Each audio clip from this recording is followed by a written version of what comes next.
어떤 사람이 자동차를 타고 가다가 경찰에게 잡혔습니다. 경찰관이 운전자에게 과속입니다. 이 사람이 자기도 모르게 술 한잔 했더니 제정신이 아닙니다. 음주운전 추가입니다. 옆에 타고 있던 아내가 무면허라 제정신으로는 겁이 나서 운전을 못합니다. 무면허 운전 추가입니다. 그랬더니 뒤에 타고 있던 장모님이 너 봐라, 자동차 훔쳐 타고 다니더니 꼬리가 잡히지 않았냐.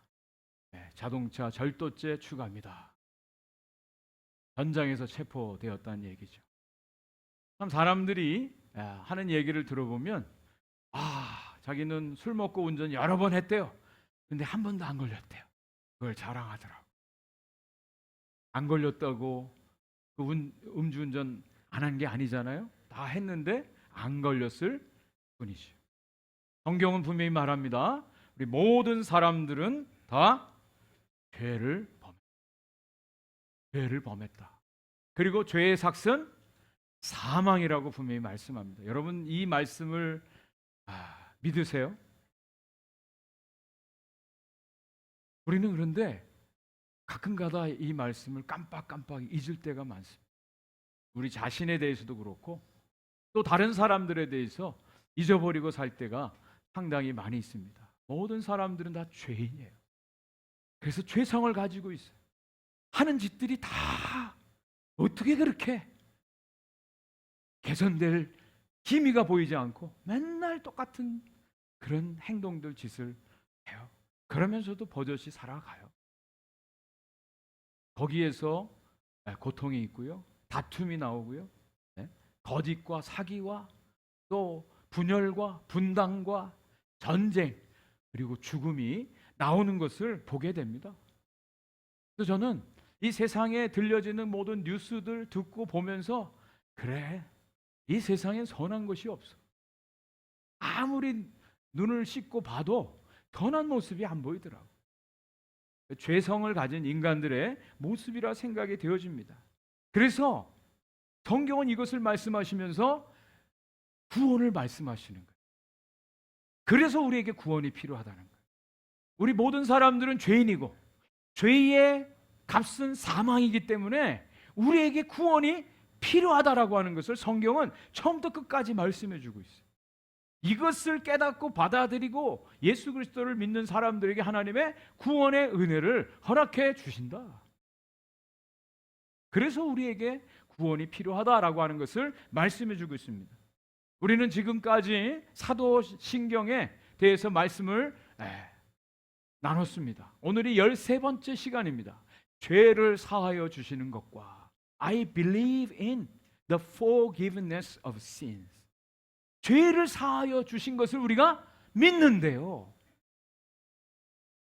여러분 어떠세요? 하나님께서 저와 여러분들의 죄를 사해 주신 것을 믿으십니까? 네.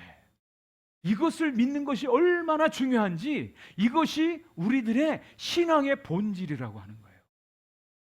이것을 믿느냐 믿지 않느냐에 따라서 우리들의 인생은 완전히 달라집니다. 그래서 오늘 저는 죄를 사하여 주셨다라고 하는 것이 어떤 뜻인지 이것을 함께 나누면서 은혜를 받고자 합니다. 무엇으로부터 우리가 구원을 받은가? 이것이 중요해요. 우리는요, 죄와 죄로 인한 모든 결과로부터 구원을 받는 거예요. 죄와 죄로 인한 모든 결과. 죄의 결과가 어떻게 나타났습니까? 사망이죠. 근데 이걸 조금 더 이 프리즘을 가지고 자세히 좀 더 이렇게 열거하면 첫 번째는 하나님과의 단절이에요. 성경은 영적 죽음이라고 말하죠. 그리고 두 번째 하나님의 진노의 저주. 죄인들은 하나님의 진노의 저주가 있습니다. 그리고 죄의 결과 세 번째로는 현실 속의 비참함입니다. 비참함, 질병과 분열과 다툼과 배신과 이런 현실 생활의 비참함.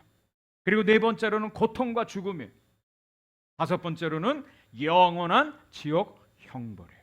이것이 죄로 인한 결과입니다. 이것으로부터 하나님이 우리를 구원해 주신다는 거예요. 그래서 오늘 이 죄를 사하여 주시는 것에 대해서 우리가 계속해서 하이델베르크 신앙 고백의 내용을 같이 또 나누는데요. 56번의 질문이 이렇습니다. 죄를 사하여 주시는 것에 대하여 우리가 무엇을 믿습니까? 도대체 죄를 사하여 주신다는 것이 무슨 내용입니까? 그 내용을 한번 같이 읽어보겠습니다. 시작. 그리스도의 속죄로 말미암아 하나님께서 내 죄와 나를 미혹하는 죄성에 대하여 정죄치 아니하심을 믿고 오히려 은혜로 말미암아 내게 그리스도의 의를 덧입혀 주셔서 심판으로부터 나를 영원히 해방시켜 주셨음을 믿습니다. 어떠세요? 동의가 되세요? 여기 아주 중요한 내용이 나옵니다. 죄를 용서하시는데 첫 번째, 내 죄와, 여기 죄는 나의 과거의 모든 죄를 말합니다. 그리고 미혹하는 죄의 성은 오늘 현재 내가 미혹되고 넘어지는 죄의 성을 말해요. 현재. 그리고 장차 올 영원한 심판, 미래의 죄의 결과로부터 우리를 해방시켜 주심을 우리가 믿습니다. 이 고백이에요. 저는 우리 오픈도어 교회 모든 성도님들이 이 사도신경을 우리가 그냥 입술로만 고백하는 것이 아니라 그 고백의 내용인 하나님께서 우리의 모든 죄를 예수 그리스도의 십자가의 공로로 그의 의의 옷을 입혀 주심으로 더 이상 정죄치 아니하시고 우리를 해방시켜 주시고 우리를 용서해 주셨음을 믿는 은혜가 있기를 간절히 축복합니다. 이것이 어떻게 해서 이루어지는가? 그것을 제가 오늘 말씀을 드리려고 해요. 가장 첫 번째는요, 우리가 죄인임을 알게 하시고요, 이것을 자백하게 하신다라고 하는 거예요. 우리는 보통 저는 회개했습니다, 회개합니다. 회개의 주체가 자기인 줄을 알아요. 그런데 인간은요, 죽었다 깨어나도 자기 스스로 회개할 수 없습니다. 인간이 어떤 존재인데요, 얼마나 패역하고 교만하고 사악한 존재인데요, 깨닫지 못합니다. 그리고 깨달은들 자기가 시인하지 않습니다. 우리에게 구원이 필요한 것은요, 우리 모든 사람이 죄인이기 때문이라고 말씀드렸어요. 성경은 모든 사람이 죄를 범하였다고 말씀합니다. 여기에서 제외되는 사람은 한 사람도 없어요. 근데 많은 사람들이 이것을 알지 못하고 살아가요. 내가 무슨 죄인입니까? 나는 음주운전 한 적이 없습니다. 나는 다른 사람의 물건 훔친 적이 없습니다. 나는 어떤 성적인 범죄를 저지른 적이 없습니다. 그래서 사람들이 당신이 죄인입니다 라고 하는 말을 제일 듣기 싫어요. 교회에 오는 것을 아주 거부하고 싫어하는 사람들 중에 이 죄인이란 말 때문에 못 오시는 분이 많아요. 그런데 하나님께서 우리 자신이 죄인이란 사실을 깨닫게 해주신다. 그것을 보게 하신다는 거예요. 그리고 그것을 자백하게 하신다는 거예요. 이것이 은혜 중에 은혜라고 하는 것입니다. 많은 사람들은요, 신앙생활도 고상하게 하려고요. 나는 죄 안 짓고 다른 사람 피해 안 주고 거룩하게 나는 잘 살고 있어요. 나 같은 사람 있으면 나와보라고 해. 그런 사람들이 있어요. 그런 사람들에게 당신이 죄인이야 그러면 아주 화를 내죠. 화를 냅니다. 그런데 우리 자신이 죄인이란 사실을 깨닫고 그것을 고백하는 것, 이것이 하나님의 은혜예요. 그래서 어떤 분은요, 세상의 모든 지식 중에 자기 자신이 죄인이란 사실을 깨닫는 지식이 가장 고상한 지식이라, 이런 얘기를 해요. 정말 고상하지 않습니까? 여러분, 고상한 척 좋은 옷 입고 좋은 모습으로 살아가는 게 고상한 게 아니라 자기 자신이 죄인이란 사실을 깨닫는 것이 가장 고상한 지식을 갖고 있는 사람이라. 여기서부터 구원이 시작이 돼요.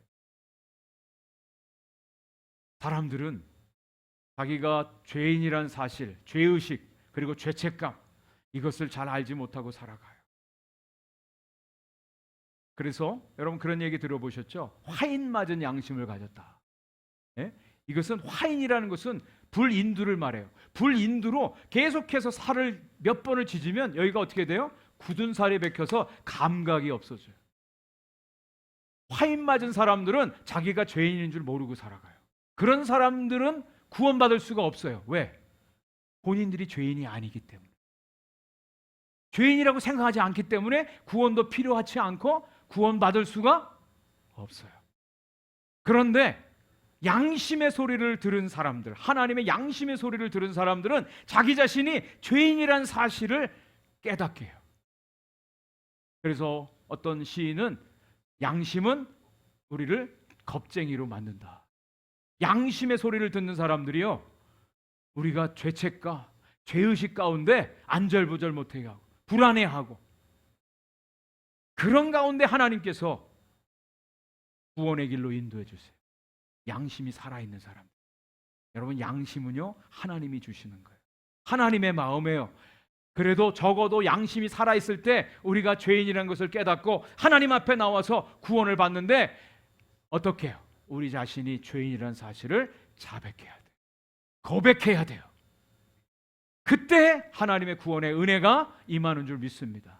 그 대표적인 사람이 누구냐? 바로 다윗이라는 사람이에요. 시편 51편 4절 5절 말씀입니다. 같이 한번 읽어보겠습니다. 시작. 내가 주께만 범죄하여 주의 목전에서 악을 행하였사오니 내가 죄악 중에 출생하였으며 어머니가 죄 중에서 나를 잉태하였나이다.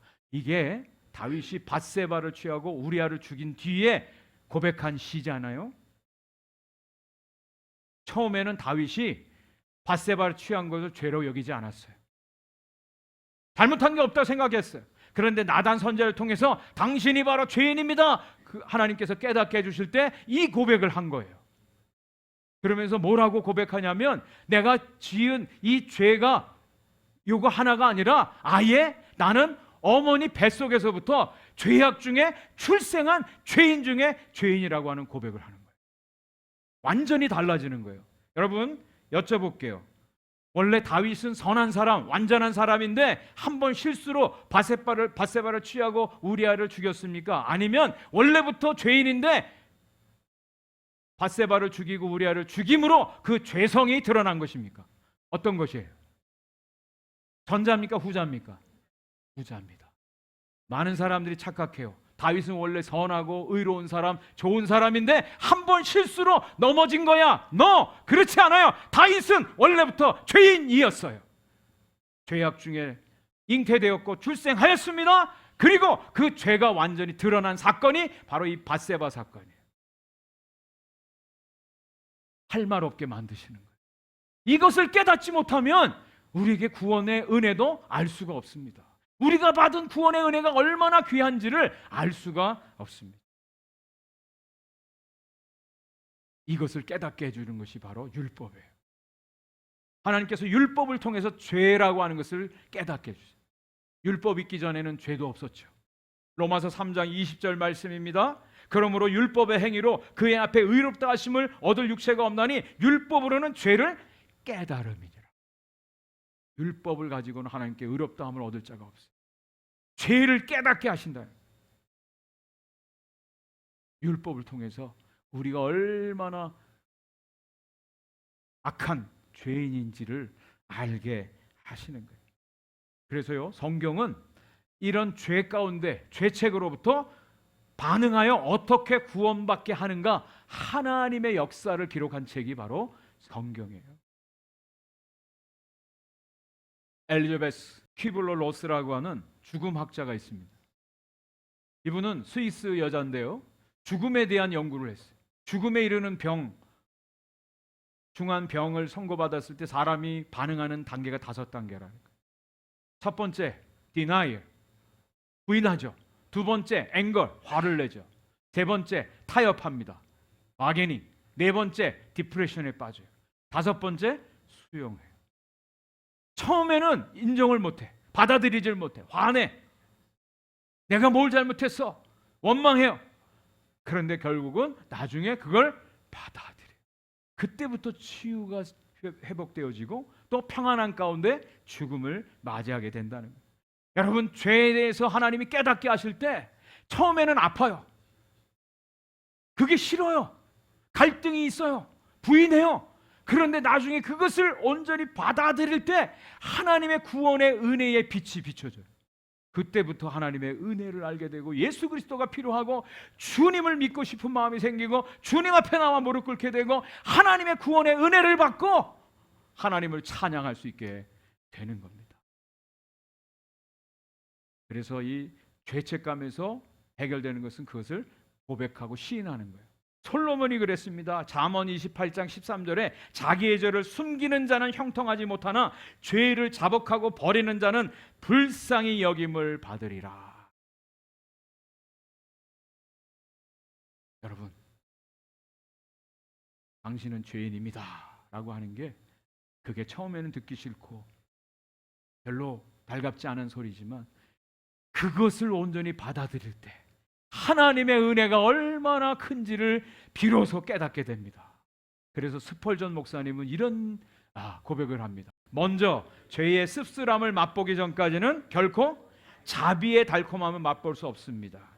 죄가 어떻게 상처낼 수 있는지 느끼기 전까지는 은혜가 어떻게 치료할 수 있는지 결코 알 수 없습니다. 네. 동의가 되세요? 죄가 얼마나 무서운지 그거를 알 때, 씁쓸할 때 회복의 달콤함을 비로소 알게 되는 거죠. 그래서요, 죄에 대한 확신이 없으면 구원의 확신도 없습니다. 철저하게 우리 자신이 죄인이었음을, 죄인됨을 고백하는 거예요. 물론 우리는 예수 그리스도로 말미암아 의인이 되었습니다. 그러나 여전히 우리 안에 죄성을 가지고 있고 죄가 우리를 유혹하고 공격합니다. 그걸 인정해야 돼요. 그래야 날마다 하나님의 은혜 안에 거할 수 있고 하나님의 구원의 놀라우신 은총을 우리가 바라보면서 은혜 속에서 살아갈 수가 있는 줄 믿습니다. 자, 오늘 두 번째, 이제 죄를 깨닫게 하고 자백하게 했어요. 그러면 두 번째는 뭐냐? 죄를 용서해 주시는 하나님이 계시다라고 하는 거예요. 죄를 용서해 주시는 하나님이 계세요. 오늘 본문 말씀은 한 중풍병자를 네 사람이 침상에다가 누워서 예수님께 데리고 왔어요. 마가복음에는 좀 더 자세히 나옵니다. 너무나 사람들이 많아서 지붕에 올라가서 지붕 뚫고 그 침상을 달아내렸어요. 난리가 났죠. 그때 주님께서 이렇게 얘기를 하십니다. 소자야, 내 죄가 사해졌느니라. 죄 사해졌느니라. 이 말을 듣고 서기관들이 난리가 났어요. 이건 신성모독이야. 저 사람이 누군데 감히 죄를 용서해? 그때 예수님이 이렇게 말씀하시죠. 오늘 본문 5절 6절 말씀입니다. 제가 읽어드리겠습니다. 내 죄사함을 받았느니라 하는 말과 일어나 걸어가라 하는 말 중에 어느 것이 쉽겠느냐? 그러나 인자가 세상에서 죄를 사하는 권능이 있는 줄을 너희로 알게 하려 하노라. 예수님이 일부러 그렇게 말씀하셨다는 거예요. 예수님이 하나님이셔서 죄를 용서해 주시는 권세가 있음을 말씀해 주셨다라고 하는 겁니다. 죄를 용서해 주실 수 있는 분은 오직 하나님 한 분밖에요. 예수님이 하나님이세요. 예수님이 죄를 용서해 주심을 말씀해 주시는 거예요. 성경은 하나님을 죄를 용서해 주시는 용서의 하나님으로 묘사해 주고 있습니다. 기록하고 있어요. 미가서 7장 18절 19절 말씀 우리 다 같이 한번 읽어보겠습니다. 주와 같은 신이 어디 있으리이까? 주께서는 죄악과 그 기업에 남은 자의 허물을 사유하시며 인애를 기뻐하심으로 진노를 오래 품지 아니하시니이다. 다시 우리를 불쌍히 여기셔서 우리의 죄악을 발로 밟으시고 우리의 모든 죄를 깊은 바다에 던지시리이다. 하나님은 용서하신 하나님, 자비를 베풀기를 원하신 하나님. 우리의 죄를 자백하면 그것을 기억지도 않으시고 발로 밟아서 바다에 던져서 다시 못 꺼내게 하시는 하나님이라는 거예요. 이것이 하나님의 본성이에요. 시편 86편 5절에도 주는 선하사 사죄하기를 즐거워하시며 주께 부르짖는 자에게 인자하심이 후하심이다 라고 말씀하고 있습니다. 근데 많은 사람들이 하나님에 대한 오해가 있어요. 하나님은 무서운 하나님, 공의의 하나님, 그래서 채찍을 가지고 잘못한 사람들 때리고 고통받는 모습을 즐기시는 하나님. 독수리 눈을 가지고 잘못한 사람들 찾아내서 벌 주고 심판하시는 하나님으로 착각하는데, 하나님은 그런 하나님이 아니에요. 하나님께서 우리를 용서해 주기를 원하시는 하나님. 우리 자녀들이 잘못했을 때 부모가 야단치죠. 체벌하죠. 근데 부모가 정말 자녀들 고통스러워하는 모습을 즐기면서 다리라도 좀 부러뜨리고 싶어서 매질하는 부모가 있습니까?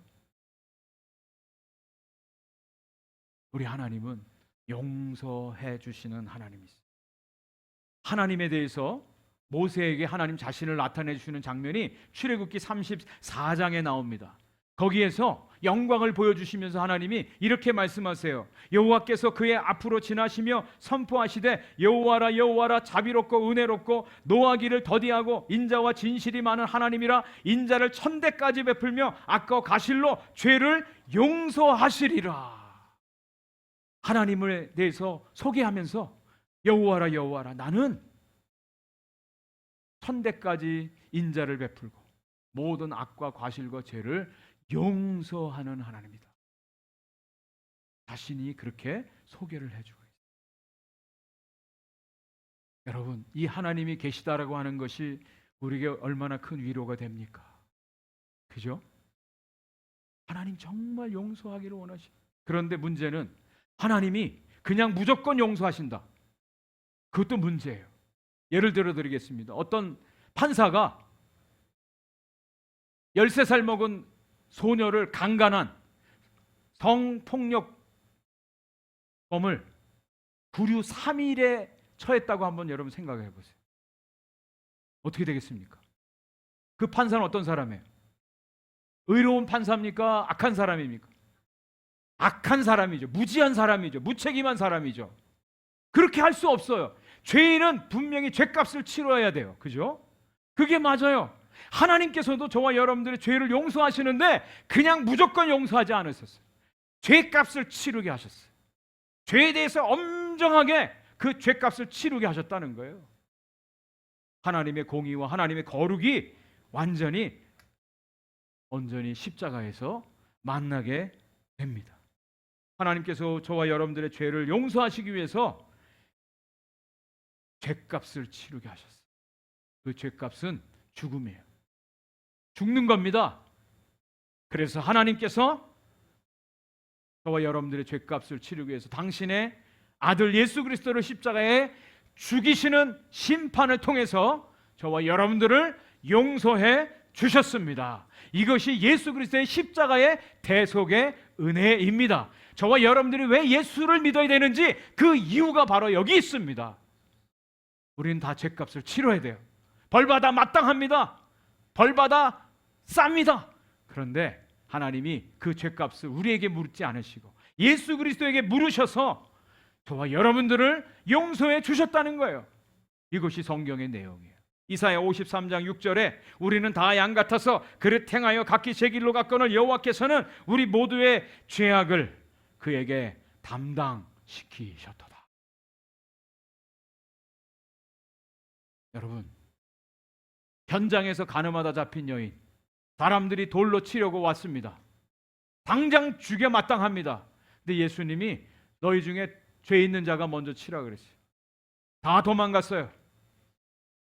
이 여인은 죽어 마땅한 자예요. 예수님 말씀하십니다. 나도 너를 정죄하지 않겠다. 근데 이 여인의 죄는 여전히 남아있어요. 현장범이에요. 이 여인을 위해서 예수님이 십자가에서 죽으신 거예요.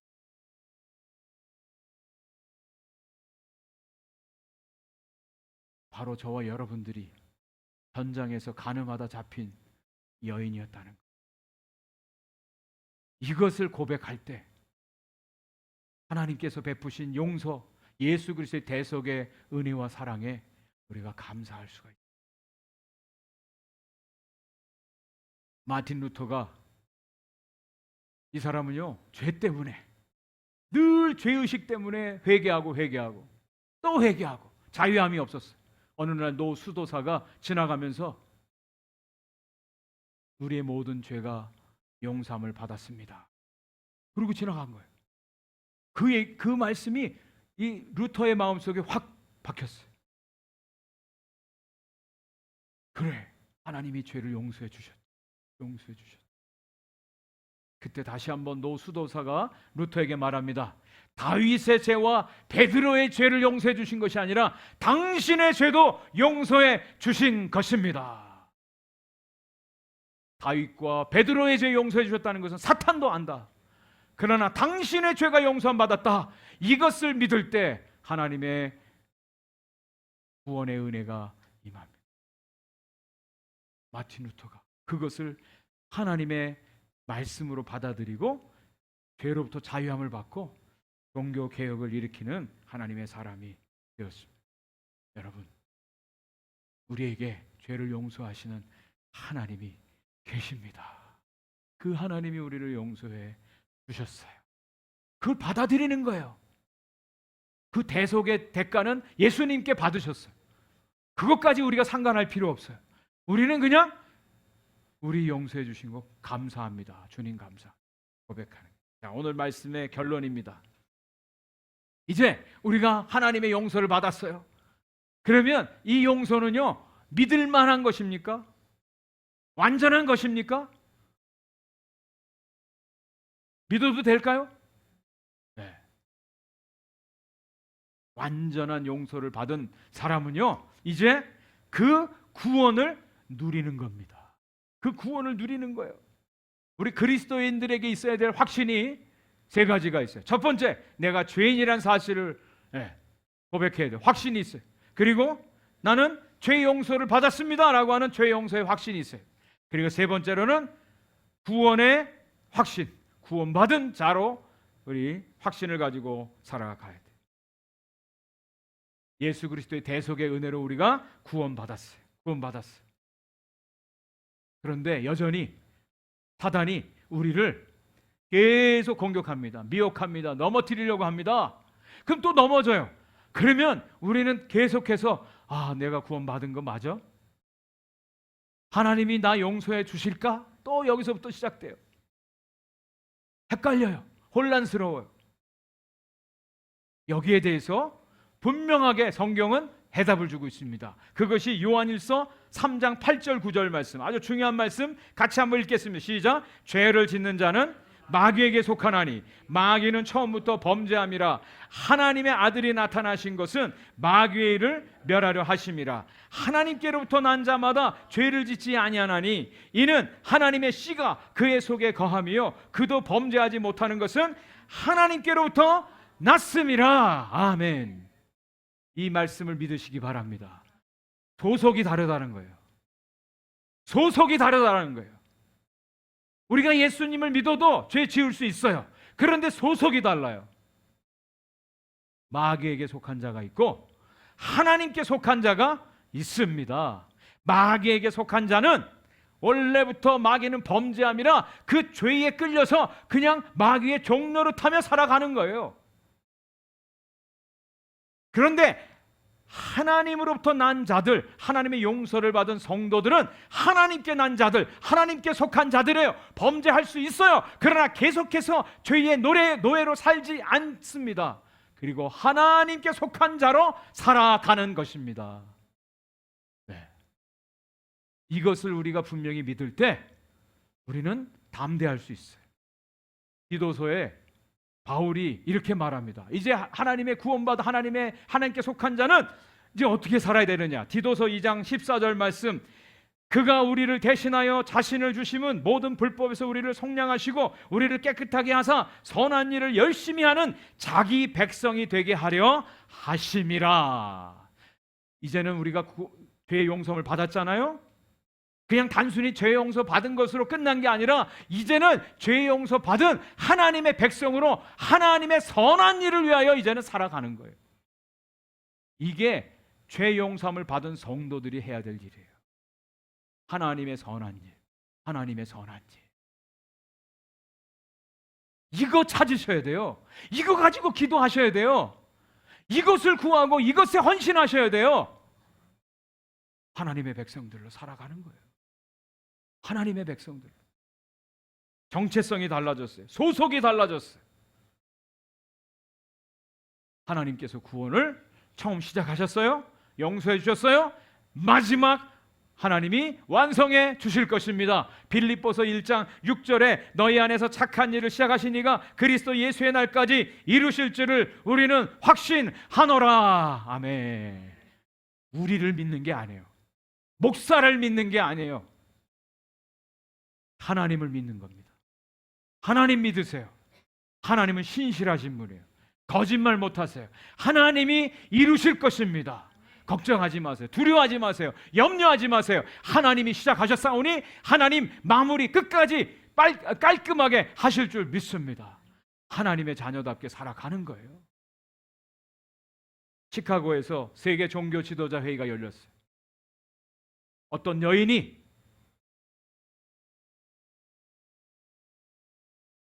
옷차림도 남루해요. 와서 큰 소리로 내 더러운 피가 깨끗해질 수 있겠습니까? 이렇게 소리쳤어요. 이 여자는 1살짜리 자기 아이를 밖에다 버려서 얼어 죽게 한 여인이에요. 그의 아버지도 감옥에 있는 사람이에요. 순간 그 종교 회의장이 완전히 술렁이기 시작했어요. 작은 소동이 일어난 거예요. 이 사태를 어떻게 이걸 해결해야 되나? 그때 보스턴에서 오신 조셉 쿡이라고 하는 목사님이 이렇게 선언하셨어요. 그 아들 예수 그리스도의 피가 우리들의 모든 죄를 깨끗게 하셨습니다. 이 여인의 모든 죄도 그리스도의 피가 깨끗게 하셨습니다. 더 이상 할 말이 없습니다.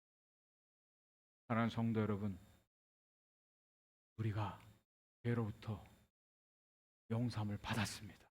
하나님의 은혜인 줄 믿습니다. 이 은혜 안에 거하시고 이 은혜 속에 하나님의 선한 일을 충성하는 하나님의 믿음의 성도들이 다 되시기를 주님의 이름으로 간절히 축원을 드립니다.